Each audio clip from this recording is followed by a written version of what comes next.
नमस्कार, मैं डॉक्टर श्वेता त्रिपाठी योगा द्वैत में आप सभी का फिर से बहुत बहुत स्वागत करती हूँ।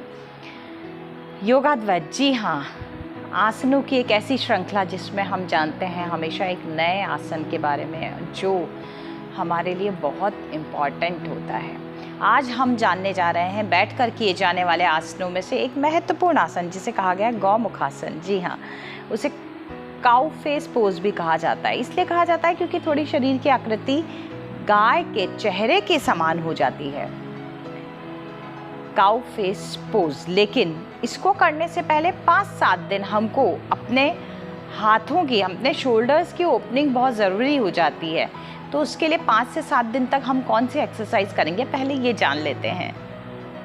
दोनों हाथों को इस तरह से एक दूसरी कोहनियों के ऊपर लाकर रखेंगे। गहरी श्वास लीजिए, श्वास को बाहर निकालिए, दोनों हाथों को पीछे की तरफ लेकर जाइए। फिर गहरी श्वास लेते हुए आगे लेकर आइए, देन पीछे, आगे, और ऐसा हम करेंगे लगभग 15 से 20 बार। 5 से 7 दिन इस तरह से करते हुए फिर हम शुरू करेंगे गौमुखासन।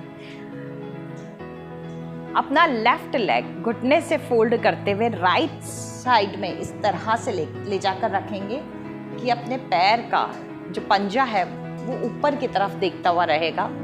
राइट लेग को इस तरह से ऊपर की तरफ लाकर रखेंगे कि अपने एक पैर के घुटने के ऊपर दूसरे पैर का घुटना रहेगा, और इसी के कारण इसको कहा जाता है काउ फेस पोज। अब देखिए, ध्यान रखने वाली बात ये है कि जो पैर हमारा ऊपर है वो वाला हाथ हमारा ऊपर की तरफ से जाएगा, कोहनी का रुख आसमान की तरफ रहेगा।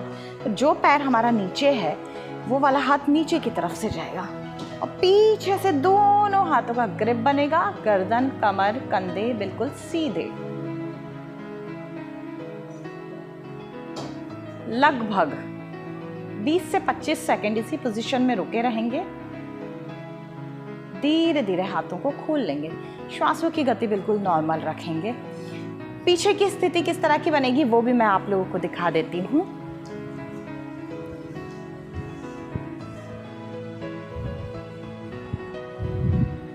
इस बार मेरा राइट लेग नीचे है, लेफ्ट लेग ऊपर की तरफ है।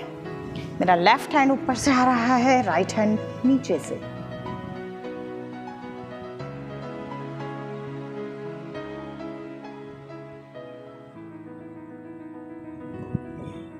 पीछे से दोनों हाथों का ग्रिप बन गया है। अब एक चीज़ और भी ध्यान देने की है कि इसी पोजीशन में अगर नहीं हाथ पकड़ में आते हैं तो कोई दिक्कत नहीं है।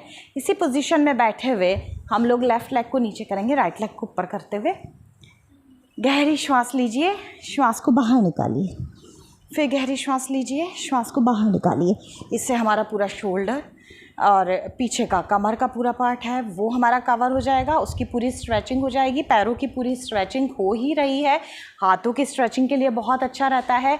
डायबिटीज़ में बहुत ज़्यादा रिलीफ देने वाला होता है यह आसन, और पाचन शक्ति को मजबूत करने वाला होता है। और अगर हम लगातार से इस तरह से दोनों ही लेग से करते हैं तो हमारे टमी भी कम होती है। तो करते जाइए और फ़ायदा उठाते जाइए। गौमुखासन। फिर मिलेंगे एक नए आसन के साथ, तब तक के लिए थैंक यू सो मच।